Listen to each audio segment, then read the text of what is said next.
সবশেষ প্রশ্ন, আপনার যে এলাকা রয়েছে জৈন্তাপুর, গোয়াইনঘাট এবং কোম্পানিগঞ্জ এলাকাটা হচ্ছে সীমান্ত এলাকা, আমি ছোটো করে বলতেছি।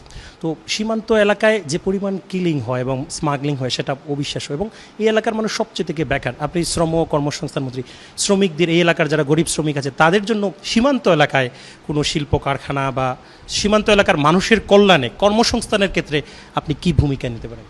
এখানে মানুষের একটাই গত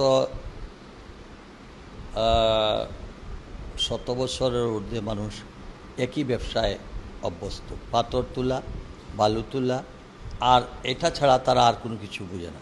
তো আমরা এটা ছাড়াও যে আরও অনেক কিছু কর্মসংস্থান রয়েছে, খাদ্যাদি গুণ, আমাদের জমিন চাষ করতে হবে, বিভিন্ন ফসল লাগাতে হবে, এগুলা আমরা বিভিন্ন পর্যায়ে এই কর্মসংস্থান, এই মানব সম্পদকে কাজে লাগাতে আমরা নতুন নতুন পরিকল্পনা নিচ্ছি। দেখা যাক, আমাদের এই ঈদের পরে হয়তো এটা সম্বন্ধে সিদ্ধান্ত আসবে, তখন সনাতন পদ্ধতিতে যাওয়া হলো। তারপরে প্রত্যেকটা শ্রমিককে আমরা দক্ষ শ্রমিকে পরিণত করার জন্য সেখানে আমরা টিটিসি হল করব, সবাইকে ট্রেনিং দেবো ইনশাআল্লাহ।